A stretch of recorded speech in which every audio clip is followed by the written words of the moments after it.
The clock ticks down. In 5, 4, 3, 2, 1. The ball drops. The calendar flips.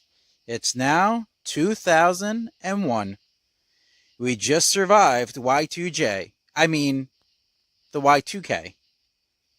And one man was ready to change football forever. Vince McMahon. Fresh off the success of the Attitude Era, he introduced a brand new football league, the XFL. A league built on smash mouth football, passionate fans, no fair catches, and players earning more money when they won. 8 teams would take the field: the Birmingham Thunderbolts, Chicago Enforcers, Las Vegas Outlaws, Los Angeles Extreme, the Memphis Maniacs, the New York, New Jersey Hitman, the Orlando Rage, and the San Francisco Demons. On a Saturday night in January 2001, Las Vegas became the center of the football world as Vince McMahon welcomed America to something they've never seen before. But this just wasn't football. It carried the unmistakable DNA of the WWF. Jim Ross and Jared the King Lawler traded wrestling rings for the broadcast booth, and WWF superstars became part of the presentation. And years before becoming the co-owner of today's UFL, The Rock stepped onto the XFL stage and let the fans know exactly what was cooking. One unforgettable season. It changed the way people looked at spring football. And 25 years later, its legacy is still debated. So grab a drink and check your pulse. Do I not currently have a pulse? Yes, I do. Let's play football. Because, ladies and gentlemen, this is the XFL.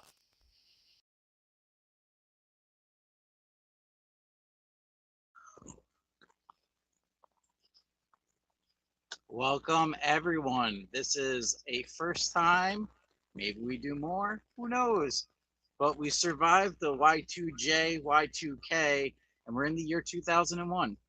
So let me introduce the people joining us for this panel discussion tonight of WWF and XFL from 2001. We have my real life brother and tag team partner, Booking Like a Mark. We also have Royce. We have Mike.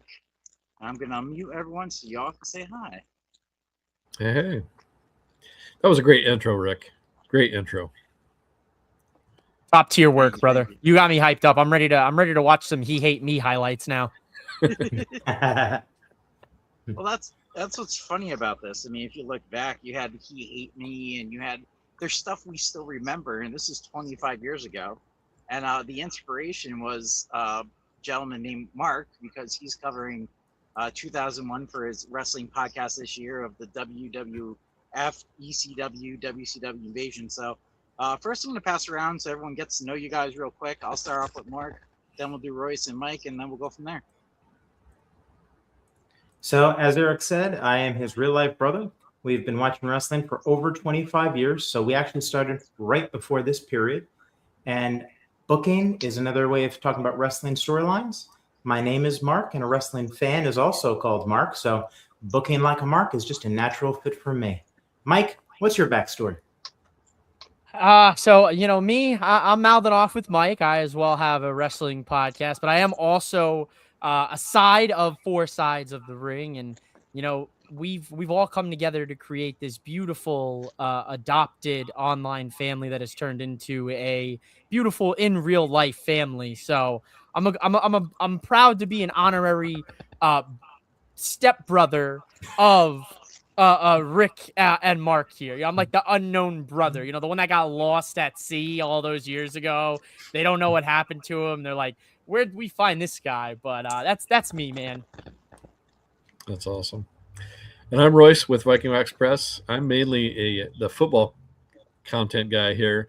I cover the UFL, have covered some I do football card videos, football helmet ranking videos, and things like that. But I'm part of Rick's team on the alternative football panel too. So happy always to talk football. Don't know very much about wrestling, but I do get that connection from the XFL and how integral that was in building modern spring football. And I think you summed it up great, Royce, because I think we all are a little, Mark was saying before, hey, I have to do my quick spark notes on the XFL and you with the wrestling. So what's good about this is I made it kind of general with the questions, so you don't have to go crazy. And what I'll do is for each segment, I'll kind of set the stage so we kind of know what we're doing with. So the first segment is basically why revisit the original XFL 25 years later. So let me set the stage for you. It's 2001. The WWF is at its peak with the Attitude Era. And Stone Cold Steve Austin was one of them. And football was America's biggest sport. Vince McMahon believed football could be done differently, and different stuff started happening. So you had NBC partnership that worked out with it. NBC had lost the NFL rights after 1997. WWF was at its peak. You had Raw on TNN, which aired XFL games. You had SmackDown on UPN, which aired XFL games.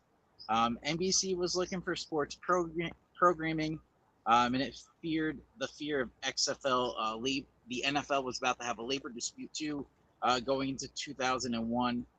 So they thought, WWF wanted football, and then everything came together with Vince McMahon, and you had 8 crazy team names. Like, you can never have a team called the Maniacs.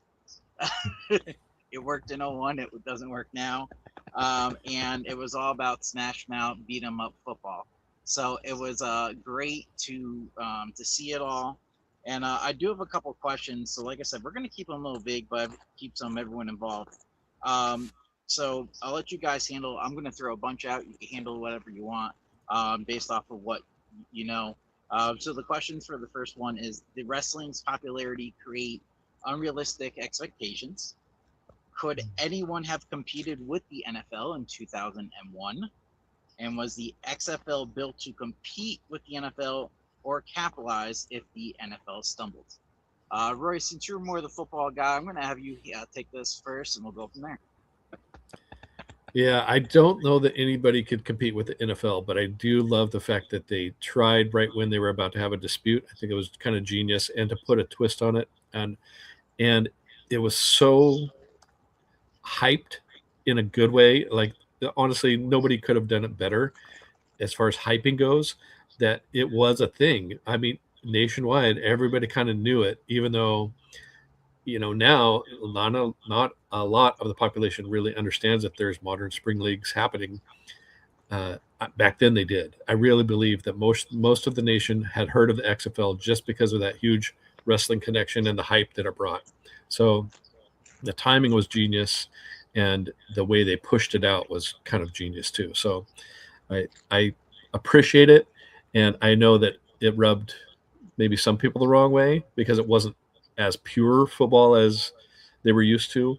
But I kind of loved the fact that they were trying new things. I mean, just the fact that they didn't have that a billionaire like Vince would look at the NFL and look at a product that was, I wouldn't say like,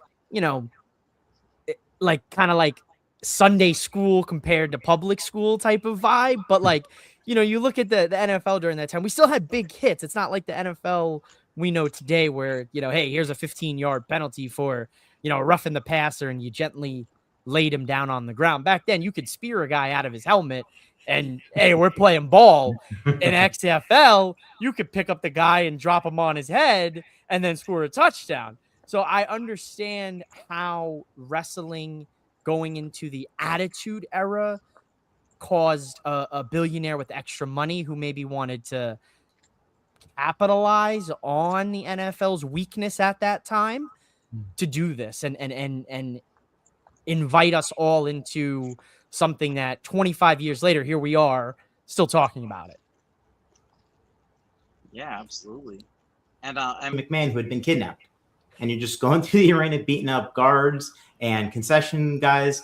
It completely different game, but experimentation. They still had a wrestling title that year, but they had a side-scrolling beat 'em up. If you look, 2000 was the year they opened WWF New York, the restaurant, right? All of a sudden now you could actually go as a wrestling fan to a place with a wrestling-themed menu, wrestling memorabilia, and you could watch the wrestling shows. So the WWF was really expanding outside of just wrestling. I'll hit you with two more. The first WWE Studios movie. Oh, it's hard to see now with my green screen, but it was not The Marine with John Cena.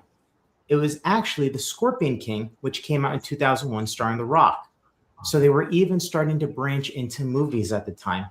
And of course, in 2001 was the first season of Tough Enough. So WWF's expansion into reality television. So you look in the bubble, the XFL was really just one example of Vince taking the WWF's resources and expanding and trying new things. you know, I gotta say, this was awesome because everyone here just brought a totally different perspective, and this is totally what I wanted.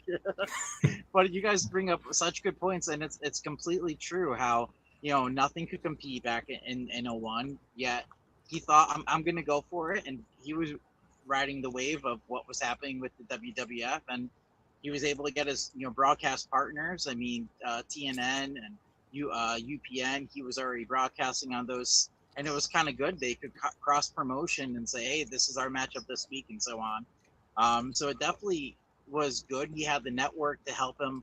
I think the only part was he had more wrestling people than football people, which is kind of funny how then when he tried to do it the second time around, this time he's like, "Oh, I need a commissioner of football and not of the WWE." So I think he did learn his lessons too from the first time. But definitely was interesting, and that's why I put in there too. You had, if you ever just go watch some of the games back, you had JR and the King calling a football game. Now, I know them from calling Monday Night Raw, and here they are calling a football game. And granted, it was still entertaining. The King was still his character, looking for different scenery, and you had JR, you know, being solid, calling the plays down the middle. So it was just a fantastic to go back and watch. You also had Jesse Ventura. He was a commentator. He was mayor of Minnesota, or governor of Minnesota at that time. Yeah. And at one point, he was just busting a coach's chops, and you couldn't tell if he was blurring the line between this is actually scripted, like a WWF show, or if he legit didn't like this coach. And you can never tell. It was the New York Hitman. And it was almost like every week, too, they would make sure that Jesse Ventura was calling Hitman games. And when they would go down to the sideline to do interviews and stuff, he would poke. So very fascinating just to go back and watch any of this stuff. So going to the next section, which I kind of talked a little about there too, the WWF influence there. So you have dark, aggressive teams like Demons. I mean, granted, you do have, you know, I want to say Arizona State, right? Sun No, Devils. those are Yep. Sun Devils. Sun Devils. Yeah. But you had the Maniacs. You had a Hitman. I mean, you can never use a Hitman today as as a team name. Wouldn't fly. You had a lot of teams were dark colors. You had the Demons, black and red. You had New Jersey, black and blue. You also had player nicknames like Mike talked about. You had He Hate Me. It was in Major League Baseball. They used to have a weekend where you could put a nickname on a jersey. It started in the XFL. You know, can you imagine Aaron Judge wearing a jersey saying "He hit me"? Iconic. You had you know, XFL or the XFL had WWF announcers. They had Jesse Ventura as lead analysis. And it appeared you had appearances by The Rock. Some games he would go on the Titantron and just get the crowd going. Even when the teams came out, they had an announcer like he was announcing a pay-per-view, and they would shoot fire up and fireworks. Granted, teams do that now, but this legit felt like you were watching like almost like a video game where you would hear their name over a PA system and everything. You also had the camera work and production style. That's where sideline interviewing started. You know, in WWF, they would backstage interview people and so. I think of The Rock, and I think of Michael Cole as an example. Well, in the XFL, they would have a person interviewing. I think one time they interviewed a person. Why didn't you catch the ball? I mean, it was just a little more aggressive in the face, which you wouldn't see in the NFL. And then you had storytelling. I mean, if on some games, if teams had a chance to win, if you won, you got more money, and they would hype up that, oh my God, they're going to kick a field goal. The first game of the season in San Francisco, they had no timeouts and they kicked the field goal with 1 second left, and because of that, the team won and they got their extra bonus. So they hyped it up. It was storytelling. So my questions is how the league blurred the line between sports and entertainment. Actually, that's more of a thought. Did the WWF influence hurt or help the league's credibility? Were the moments like Jesse Ventura arguing with coaches genuine or TV drama? And was the XFL marketed as a football league with wrestling elements or a wrestling show with football? I'm going to actually, since Mark's ended last time, I'm going to kick it off with Mark. What's your take on this? Well, if you're going to do the alternative to the NFL, then you need to be an alternative. So they took a lot of the things that Vince considered boring, right? He even said, NFL is the no fun league. We're going to be the extra fun league. And they were trying to amp all of that. And him being the wrestling promoter, it was all about larger than life characters, right? Because you're going to watch the football, but you're going to stay for the personalities. And hopefully that's what's going to build, and that's what's going to get you coming back. The NFL has all this history built upon, right? I'm a Cowboys fan. I'll be a Cowboys fan for life. But by the time I started watching football, they were established. This was brand new ground level. So really you needed a big explosion at the beginning to attract the eyeballs. And that's why he figured Rock, Austin, JR, King, all these wrestling fans, like I said, it was the boom period of wrestling. Hopefully now you're getting the initial audience. And then if the football is good enough, that audience will continue to watch. Unfortunately, history proves that that wasn't the case. But this was really, it was like the billboard. It was meant to get your attention, and then the football was meant to keep your focus. But it's debatable if it worked. Speaking of attracting the eyeballs, the cheerleaders at that time for the XFL were, I was single, so it definitely attracted my eyes to the television. See? And it's funny, Royce, you bring that up, because at one point, because the ratings were low, they even had we're going to take a camera into the women's locker room, which would never be allowed. And they basically just teased the whole thing and everything. Yeah. But another point of TV drama and stuff, just to get the ratings up. And Royce, what's your take on everything? I'd love to hear it. I think it was almost, I think it could have used an Oliver Luck kind of presence to be lasting. I love the fact that it was unique and definitely explored the hype of wrestling and the angles of wrestling and just the drama and glamour of it all. But in a way, I think it probably would have lasted a little longer had they had somebody with a little more football push to keep it going. I don't know that for sure, but I wonder, like, Oliver Luck to me was the perfect guy to come in at the next iteration of XFL and lead the thing. So could have somebody like that made a difference and made it a little more well-rounded? I don't know.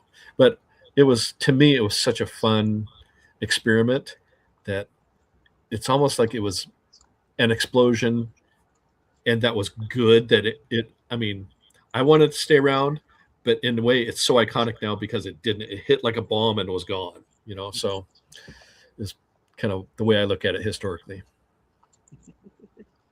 Yeah, that's a good take. Yeah. Mike, what about you, bud? I think if Vince could, he would have scripted every single one of these games.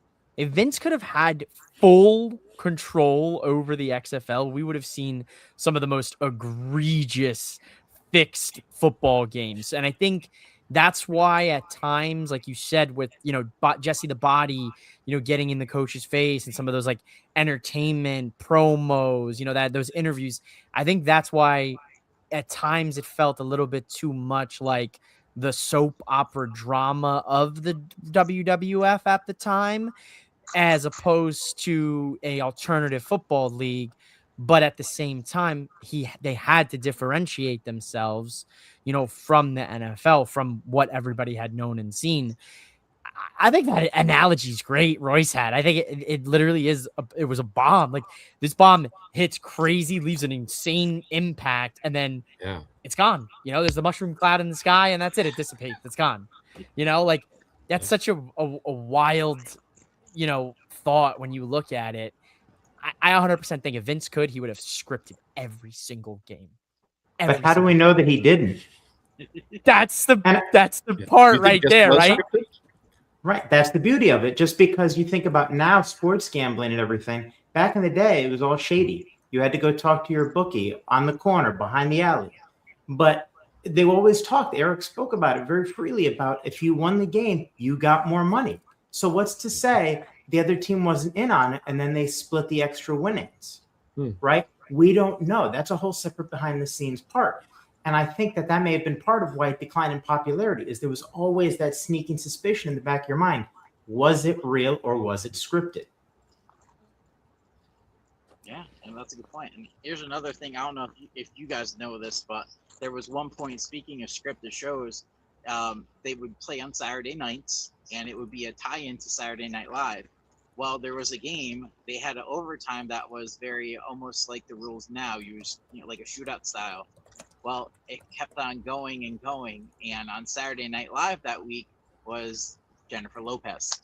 So NBC was not happy because it ran over into Saturday Night Live, and that kind of was one of the reasons too. NBC was like, "Hey, this is Saturday Night Live. We have Jennifer Lopez here, and we have the the XFL that's going into our time now." So it's just funny too to see different stuff that happens, And I mean, it was, if you go back, I want to say it was Orlando Rage against Chicago, maybe. Great game, and it was only like week 2 of the season, so you wouldn't have expected them to be a shootout, but it was very ahead of its time. Some games and some other games where it's like you really need to stick to going back to being a teacher because you can't throw a football. But going on to the next part, the XFL has some awesome football innovations, and it's stuff that actually, if you start to think about, it's stuff we have now. So what debuted or gained main attention was you had the Skycam. You had referee microphones. You had wire players. You had behind the scenes access. You had the opening scramble. You had it was like a different kickoff. They had live locker rooms, cameras. They also had no fair catch. So a lot of the stuff I think I just mentioned too, you stop and think, wow, that's in today's ESPN, that's in CBS, it's on Fox, it's in all the channels you watch. They all have the Skycam now. So it's crazy to think stuff that he thought about that wasn't in the NFL that they actually went with. So I'm going to start off with Mike with this, and here's the questions I prepared for this. So, was the innovations eventually which innovation was the biggest success? Which one was ahead of its time? And which ideals deserve more credit today? Man, I mean, oh my God. Genuinely, I think the no kickoff. I think that's top of my list. I think look at what the NFL did with the kickoff rules over the last few years and how stupid that is, right?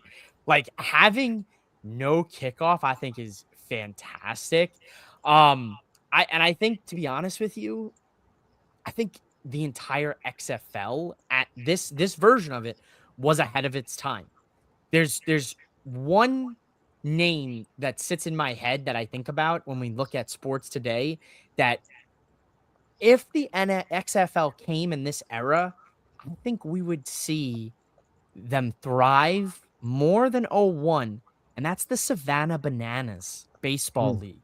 The Savannah Bananas came in to professional baseball, and lit baseball on fire. It turned a boring America's pastime into a rave, a concert, a Broadway play, a breakdown dancing.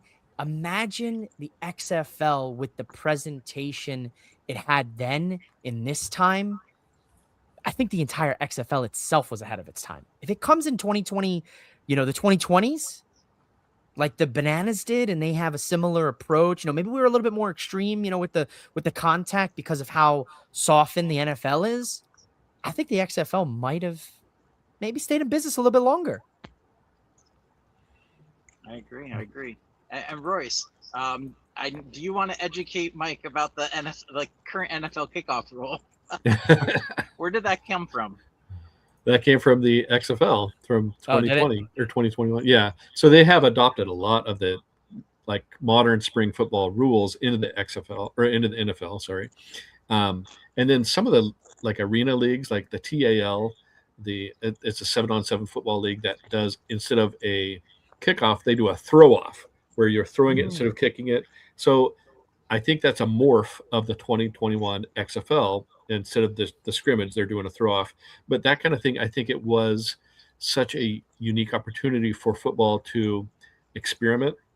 And you kind of see little waves of that hitting later iterations of the spring football and arena football leagues and things like that.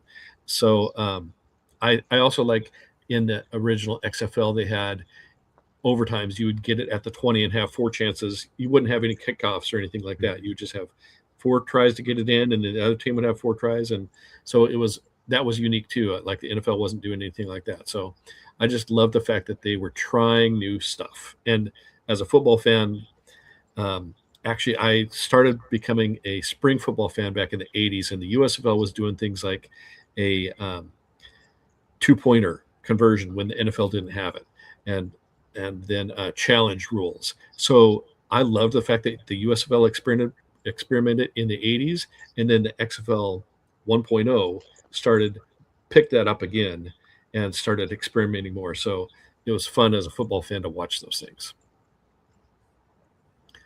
But Bruce, yeah, do you feel like any of the innovations from 01, anything that sticks out in your head that was like game changing or just ahead of its time that now you look back and think, wow, this is incredible that we have?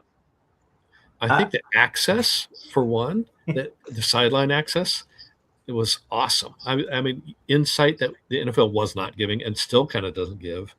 The UFL does a great job with it. I think maybe a little too much, but I think that was I guess the personal side of it, where you got to hear what these players are saying and thinking.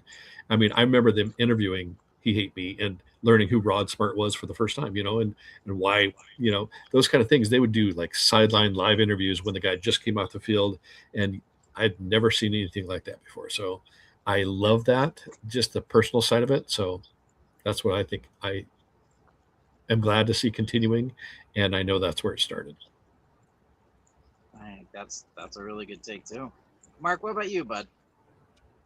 Well, you might have seen me laughing a second ago. As I explained, I think it was off camera earlier, I wasn't really familiar as much with the XFL. I didn't remember a lot of it, so I was doing some research. And I just came across the fun storyline of the opening scramble, which I forgot about, and how, like, one of the very first ones, a player got hurt and missed the whole only XFL season of the original iteration because of that. And it's great that it was an experiment, what's the term I'm looking for? A litmus test almost for different things to try. But there was also so many failures that the XFL had. And if you look back at how throughout the course of that initial season, they were even changing the rules as they went. And that almost, when you're trying to get into it, it takes away some of the legitimacy, because you kind of stop and think, well, shouldn't you have thought all of this out before the first kickoff of the first game? But it was growing, it was evolving. And you don't see that in sports a lot of times. You have to wait until the end of a season. You have the rules committee. They come through, they review everything, and they make their decisions. And this one, it was like, wait, something's not working. Let's try something else. So I know what's crazy about though? That the Rapoli, and Rick knows, Rick 8-Bit knows, that the new UFL commissioner, or not commissioner, but co-owner, does the same kind of stuff, because he's changing rules mid-season and trying to, okay, we now have a 4-point field goal, that kind of stuff. He's kind of in that same vein, taking the ball and running with it as far as experimentation goes, and I love it. Like, it's a little scary because changing the rules mid-season seems like, hey, you could do that, but yeah. He does. So why not?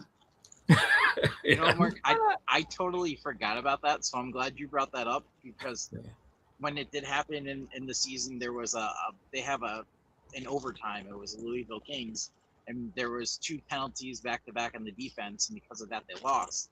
And then the next week, they changed it, like 24 hours later, changed the rule. Then, wouldn't you know, the Louisville Kings would be in overtime again, and this time they would win because of the rule. So it's very funny that you brought that up too. Yeah. The show stuff's still changing from 01 now 25 years later, and the fact that Mike brings up the kickoff too, different stuff. So it's just crazy to see how still the current UFL is kind of shaping up, or XFL of 2020 is shaping up at the current NFL, and that's, you know, it's still mind-blowing if you start to really think about it. And it's so hard to find a balance, because we talked on our show last night on the alternative football panel about maybe bringing a commissioner into the league that can give it a little more balance and a little less of that unknown that Rapoli brings. But at the same time, I kind of love what Rapoli brings, and that like wild card side of it, that you just don't know what he's going to do. And as a football fan, it's scary but fun, you know. So it reminds me of wrestling that way. It just does. I'm gonna run through the comments real quick because we only have a couple segments left. We were talking about the panel. You can watch us every other Tuesday. We have shows, and right now you can watch us on YouTube as well. They commented, "Love the scramble." Till I saw how dangerous it was. Yes.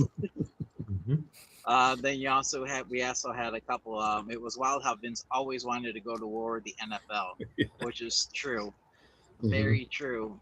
And then for Mike, we had some representation for 4 Sides of the Ring podcast. Shout out. Mike will be on that podcast tomorrow night, and Mark was a panelist last week. So we still help each other out. We're always on each other's shows. Run 68 Bone. He's one of our panelists for the AFP, the Orlando Rage for Life. He was so happy about that. Do I have a pulse thing? So I made sure I put in that clip just so he could get to hear it. And that's a great clip. Thanks, Rock Renegade. Yeah, that recap, I thought it was great. Really summed up almost everything to a T. And with my own voice, knock on wood, I shouldn't have issues. I will say I did have one video when I first did the XFL. I did AFN throwback beginning of the season, and I had a really good video for the first game of the season, and 6 seconds got flagged because I incorporated someone's voice in Stanford. So I had to make sure on this one I used my own voice. So now we're on to our segment for why it failed. So you had the ratings collapse. You had the football quality wasn't that great. Too much hype. It confused identity. NBC had high expectations. So my questions for you guys are, what was the biggest reason it failed? Was it bad football? Was it too much wrestling? Impossible expectations? And did the league deserve a second season to improve? I'm going to start off with Royce on this one. I would have loved to have seen a second season. So I think they deserved a second season. I think what happened was it just confused if a football fan, a purist NFL football fan tuned in and had never seen like the previous USFL or any arena leagues, it was probably too far for them. And maybe like Mark was saying, maybe they wondered if it was scripted. And, I think it was, that probably helped kill it, because once they tune in and then tune back out again and don't watch another game, that probably dropped those ratings. And I think that sucks, because I would have loved to see more seasons, but that's what I suspect. What about you, Mark? Picking back off of what Royce said about it, what would you take and consider as one of the biggest fails? I think the biggest problem, and it actually goes to your list of questions, is they couldn't even answer those questions back then. Was it wrestling with football, or was it football with wrestling? And that lack of a clear identity, like you said, we were both wrestling fans, but I didn't really get into it as much as you did, because I was all into the wrestling stuff. And once it really came down to the football, I was not nearly as interested. You know, if you did the XFL and The Rock was the quarterback for a week, okay, I would tune into that. But these random players like He Hate Me, I wasn't creating an emotional attachment like I was during that time with the actual wrestlers. And, you know, we talk about repressed memories. I mean, was it doomed to fail? I'd say, yeah, when their blimp kind of went down and hit a seafood restaurant before the season because Vince wanted to fly over an NFL game, I think that was kind of the sign that it was doomed to fail. Forgot What about about that. you, Mike? What would you say was the biggest fail? Oh man, I mean, what's the biggest fail? I think Mark nailed it, bro, with one word. This guy, just the man who's just so amazing with words. He just eloquently put it in one word. Identity. That was it. The question is the answer in that regard. Like Mark said, it's what was it? We to this day we can debate all we want. Was it a side pet project for Vince to see if he could turn wrestling into football or football into wrestling? I think another critical part was, you know, looking at it from the wrestling standpoint, right? We know this is a great example, and I'm sure you guys will know. Maybe not Royce, but when AEW was founded, they went after one of the biggest names they possibly could at the time, that being Y2J, Chris Jericho. They sign a former undisputed WWE champion, 9-time Intercontinental champion. I don't know, Mark, how many tag titles did Jericho have? 4 or 5, whatever it is. Couple there in the mix, right? A perennial Hall of Famer. And he becomes the face of AEW. There was, He Hate Me was very popular, right? You had Maddox over there, he was pretty popular. What's his name? Kevin Donegal, right? Another, what was his name? The guy you showed in an intro clip, right? Names are, there you go. Yeah, perfect. I don't think they had like a true like star. Like if say a guy That's from the true. NFL, say something crazy happened where Vince was able to convince, a big star of the NFL from the early 2000s to top ship to the XFL, maybe that would have helped legitimize them a little bit. Just a thought, right, from the wrestling standpoint of it. Now, the cool thing is a couple guys like Tommy Maddox and Rod Smart, He Hate Me, both went on to, I have their cards, NFL cards. So, in fact, comeback player of the year was Tommy Maddox, played for the Steelers, had a great starting year for them. So it was cool to see that kind of come out of the XFL. But if they would have had those big names going in, even if it was a retired player, somebody, like bring over Mean Joe Green as a sideline reporter or something like that, that's a football tie-in, would have been awesome. So I think they were lacking that football tie-in for the football's like only fans. So yeah, I think, and the ego of Vince McMahon, he basically wanted to make himself bigger than the NFL, and that's just not a reality, but he thinks it is. Just he's kind of Trumpy in that way, he's got the biggest ego in the world. So yeah. I didn't want to say will Vince at go first ahead, there because I figured that would be the cop out answer, and everyone would be like, that's the easy answer. You don't know nothing, But I mean that's the God's honest truth. I mean, Vince is his own worst enemy. I think we've seen it literally play out. How many now? 35 years, literally his own worst enemy. Yeah. And I honestly, I mean, looking back, and as things would happen, I do think it was a little too much WWF, just because you have, I mean, I love JR, I love the King calling a wrestling match, but for them calling a football match just was so odd, and then you had Jesse Ventura almost trying to like argue with people, and it's like, I get what they were trying to do, but it's like if they did have some credibility, I mean, this was NBC. It would be great if you had NBC people on there. I mean, you had Mike Adamy. Luckily, you didn't have to say Jeff Harvey. But it's funny, he actually did mispronounce one of the person's name in a live interview too. So it happened before he was on wrestling. But it's just crazy to see that. I feel like, and I loved some of the teams. Just go back, some of the logos were just great and everything, but it was just, I think, too much. And I think luckily he learned from his mistakes.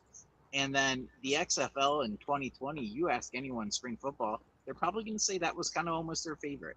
because the way the teams were, the way they were playing, you had they were in cities that didn't have football. They played in St. Louis, and so on, and the way everything looked, it felt different, and Yeah. I honestly, I always will wonder if COVID doesn't happen, what happens with that league. I think it grows, man. Yeah. I went to a Seattle Dragons game and it was packed. It was crazy. And they only had 5 games that year, which is just a shame. But it was every fan was into it. There were people dressed in dragon costumes, and all of the Game of Thrones was huge then. So all these Game of Thrones fans just joined in, and it was just awesome. So I'm glad I got to go to one of those and experience it, because live it was amazing. Mhm. Actually, Eric, speaking of locations, I know you're a big fan of where the different teams are coming from.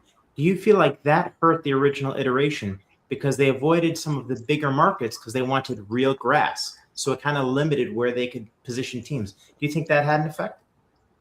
I Yes and no. I mean, it's good you bring that up because I forgot about that. But you're right. They had to go Soldier Field. I remember one game, it was absolutely freezing for them, and they didn't know how to handle everything. What I did like was they did put a team in Los Angeles. You had the Los Angeles Express. Extreme. That was awesome. I mean, that kind of, I'm not going to say that's helped, NFL go back to Los Angeles, but it did, put things into place so they kind of see how things work. I really liked how in San Francisco they played where the Giants played. And that was such an interesting experience where I believe they actually brought stands in too, so they could see it and everything. And to me, that felt great because it was so unique, and it really made it different because you know what the stadium, you know what it looked like for baseball, and it had a different feel for it. But then you played at the Meadowlands, which was okay. But what they did too, I don't know if you guys remember this, but with us being wrestling fans, they almost had Titantrons blocking off like sections of the stadium with massive screens and everything, and pyro. So it almost was like its own stage to help. Oh well, we need to cover up a part of half of the stadium. We're just going to throw a massive stage and have a tunnel for them to come out. So, but that's a really good point. I totally forgot that. They really had to make sure it was all grass. And then you look at how things have passed now, where almost most teams in the NFL are playing on turf, and now there's a new report because of how the World Cup, they had to put soccer grass on some stadiums that had turf. Some of the NFL players are saying, "Hey, no, let's keep that because we prefer it more." Right. So, and mentioning that, there also the NFL players agreement has their contract's expiring soon, and I actually feel like that might be part of a thing going on it with the grass because players prefer grass and feel like it's safer. So it's interesting to think of. You don't think of small stuff like that, but grass and turf. They made sure all the stadiums had grass, and now it might be something that turns into an issue when they do their labor agreement in a couple of years. Wow. Not to go on a tangent here, but the fact that it's the year of 2026 and we're still not like all these leagues, NFL, these big leagues are playing on turf, and these guys are saying, like, look, hey, owner, billionaire owner, I've torn my ACL, 4 times on your turf. Maybe we should switch to grass. The guys are getting hurt a lot more frequently. When we play on the grass gives away. We get stuck in the ground, the ground got some give to it. Meanwhile, I get stuck in the turf. That's it. I tear my ACL. I tear my Achilles. Like, insane that we're not like 100% grass right now in the NFL. Just random. Hashtag keep the grass. Keep the grass. And our last topic tonight, we're gonna go with legacy.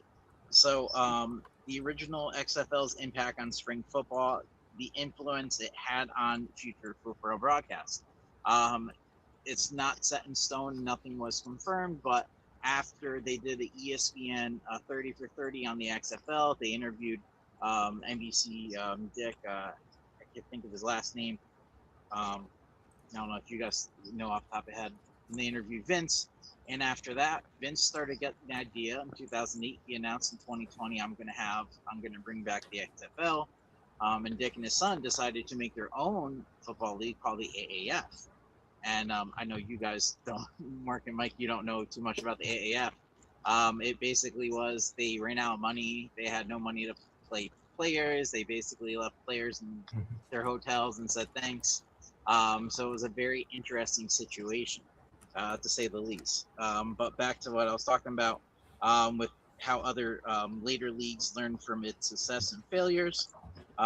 We had the XFL return in 2020 and the evolution into today's UFL, which me and Royce covered.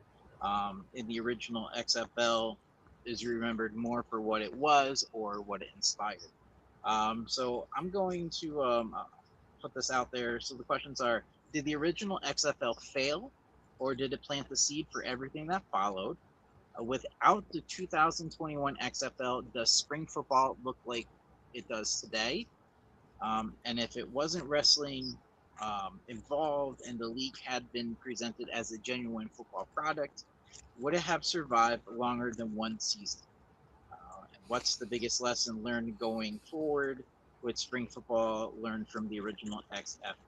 Why don't we have Royce? Since it's more football and bringing up all the leagues, why don't you take it from there? I think I'll start with the one I could remember, which was the last question, which what did we learn from it? And that, I think, is that you do need a football guidance as a overall. If you're going to have a football league, you have to at least have a consistent football leader, at least in the booth at a minimum. And then also, I would say in charge at some level. So, yeah, I think that's what they kind of.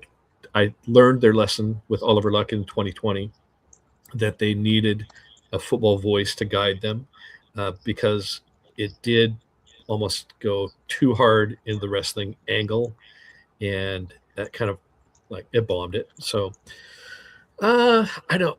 Give me another one of your questions, because my memory is just shot right now. So if it wasn't wrestling involved and the league had been presented as a genuine football product, would it have survived longer than one season? Tough to say. I don't know, because it did bring in a big, huge chunk of wrestling fans. I think if they could have done a better job at blending the two, it could have lasted and given those wrestling fans that were hungry for something else and to cheer for some villains. I think it could have worked had they really given it more of a football feel instead of more of a wrestling feel. That's, I guess, the way I look at it. Mm-hmm. What about you, Mike? Or anything that any of those questions jump off that you want to tackle? Yeah, the legacy, right? What's a legacy, right? We remember it, right? It did leave an impactful legacy, right? We're here we are. Like I said, 4 times, it's 2026. This is we're talking 2001, 25 years ago. Yeah. This is something that we still talk about, and we say, like, had they had done this better, maybe this had longevity. Maybe this would have lasted till 2005, 6, 10. Maybe it's still running today. It's a lot harder to say in hindsight, but I think if anything, the legacy was there. And I mean, like, it created a cult following. You had Mhm. people, documentaries for how many years after, you had people still begging for that football product, 5 years, 6 years later, saying, man, I wish we had the XFL again. I wish we could see, scantily clad cheerleaders, and, we could see pyro and fireworks and, guys getting the absolute living. Can I curse on this platform?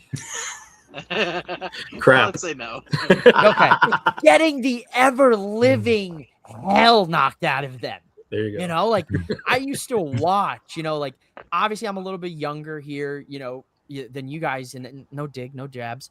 But for me, the XFL, like, I have like minimal memories. Like, I remember my dad throwing it on and watching it and him reacting and us, like, watching that as, I'm 6, 7 years old. Right. And, but when I got older, I would go on YouTube, man, and I would watch, He Hate Me's best hits, best hits of the XFL compilation, like, and I'd spend hours upon hours just watching all the YouTube content I could find on the XFL and going, man, I wish the NFL was like this, and I think that's really what the legacy will be, is people will look fondly on it and be like, man, that was fun for the times, but man, Vince McMahon, what was he smoking? Like, I think that's the legacy of it, really. And what about you, Mr. Mark? So, it's hard. I don't want to get too philosophical here, but it's hard for me to consider it a failure if people learned from it and if the sport grew from it. Granted, you only had the one season. But as I said to start the show, it was a time of experimentation for the WWF. They never came out with another side-scrolling beat-em-up game like Betrayal. Tough Enough, though, did last for a few seasons. WWE Studios grew. They're still coming out with movies. So if you don't try new things, then you can't find success. So I wouldn't call it a failure. But if it didn't have the wrestling, I don't think it would have lasted that long anyways. I think we talked earlier, it was kind of an explosion, right? That wrestling was the big boom at the beginning that brought the eyeballs in. But if you're not feeding the flames, that fire is going to go out. And that's what happened. They didn't give us competitive football. They didn't keep our interest. And so it just kind of fizzled out. And they tried, they were going to do a second season, but Dick Ebersol backed out. Then UPN backed out. And so they just couldn't revive the embers. And so it just kind of sat there until they finally stoked the flames with that ESPN 30 for 30. So not a failure because we learned from it. And wrestling was its biggest success, or biggest asset, I should say, and also its biggest downfall. See, Well said. I'm probably gonna be weird on this, but I actually think for legacy, I think it did. As I went to college. I was on. I produced stuff. I tend to be on behind the camera more, and I like to think of what they did for football that is still current. I mean, I summed it up in the last segment. You had Skycam. They put that there. Now every single league is using it. I mean, they even use it for the World Cup. If they don't have Skycam, do you have it now in NFL? Would you have seen it at the World Cup? You have referees with microphones. I feel like the NFL adapted that.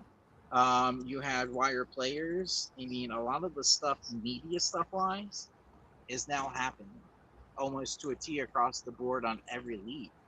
So I feel like now if you're looking at legacy from a standpoint of media wise, absolutely, I think that is the reason why some of the leagues have changed. I mean, granted, technology has advanced so much since 01. I mean, aspect ratio on a television is one. If you saw the graphic how it started, we're talking 4:3, and now you're watching stuff on YouTube right now. It's 16:9. But technology-wise, I think it has a legacy that most people won't talk about, and I feel like that aspect definitely. For the rest, for everything else, I think it's more of, and Mike brings it up perfect, that we're still talking about this 25 years later. And to say this is crazy, we've been talking for almost an hour. We've had 42 people watching at least. We've had one heart. So there's still people looking at it. And granted, we're all from different aspects. You know, we have Mark, who does history. Mike, he goes to live events. He's on the panel for Four Sides, and Royce with the UFL. But to see us four guys come together and to have that many eyes on us right now shows me that there's still some interest from that. So I would say legacy-wise, I will say it was a success because things have changed and gotten better, and it was them trying things out, which kind of made it how it went. It's a perfect piece of pop culture, frankly. It's a just gem hanging there. I love it. So I think it's going to be, and it did all those little subtle influences that are still happening today are a big piece of that. So it's almost like we get to extend that pop culture into now and maybe next year and next year. So it's fascinating to me to see that thread being woven through the whole thing. Yeah. So I had this as a question. I think we already summed it up. In one sentence, what is the XFL's legacy? So, Royce, would you say it's pop culture? Yeah, I think yes. It's just iconic, and just a massive. I think the bomb analogy is what it was. It was just a big bomb that dropped that woke us all up and made us think differently. And I think that's the legacy it gave. It just, and Ed kind of showed us, hey, you can do football a little bit differently. It doesn't have to be the NFL. That's fantastic. Poetic. Mike, what about you, bud? In one sentence, man, I would say it gave us some massive hits and a bigger flop. Mm.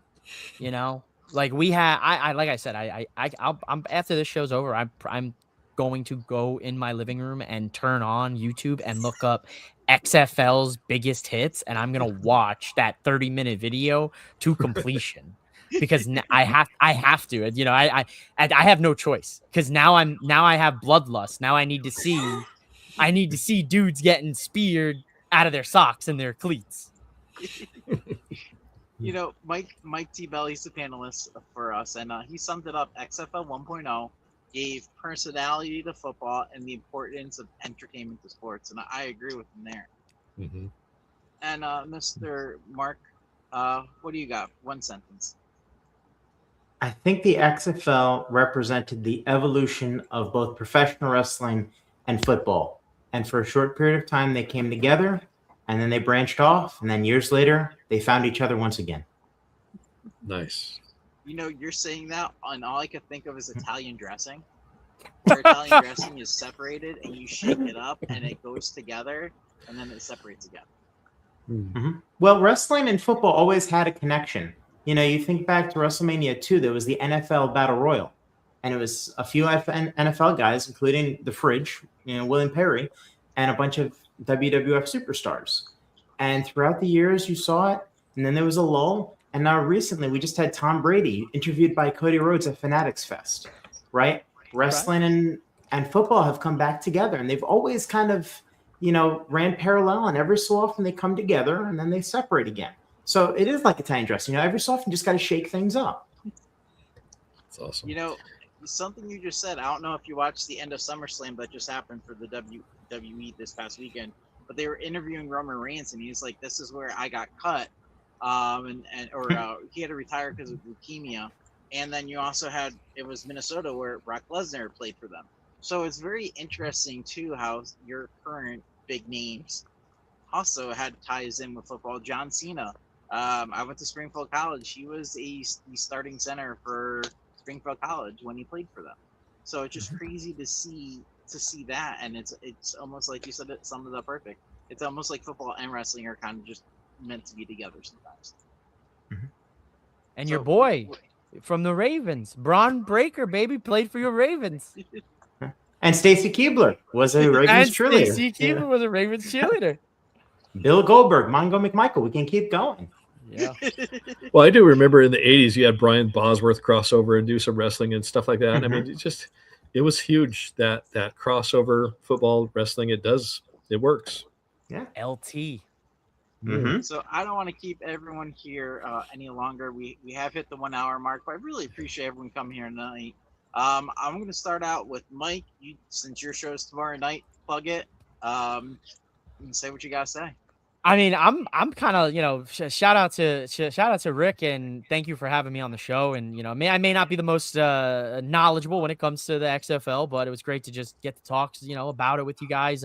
Yeah, you guys can catch Four Sides of the Ring live tomorrow, 10 o'clock Eastern Standard Time on Four Sides of the Ring YouTube. You can also catch me over with my good brother Shadow on the Shadow Sphere. We talk some wrestling, we talk life, we talk content creation, we talk about raccoons. That'll be dropping. So tomorrow, you know, I'm with Rick tonight and I'm Mike tonight, but tomorrow I'm going to be Rick Rude because I'm going to be in two places at the same time. I really hope tomorrow night on Four Sides you have a raccoon hat like Davy Crockett. Yeah. Davy Crockett. We got him. Here he is. Here he is. What about you, Royce? Tell us where we can find you and everything. Look up Viking Wax Press. I'm on X, YouTube, Facebook. Mainly, I do a ton of football-related content, football card-related content, or helmet-related content. I rank helmets of all different leagues. So check out YouTube and find my videos there. And Mark, finish it up All right. for us. So this is the first season of Booking Like a Mark that we're on YouTube, and we are coinciding with the big wrestling pay-per-views of 2001 during the Invasion storyline that we're covering.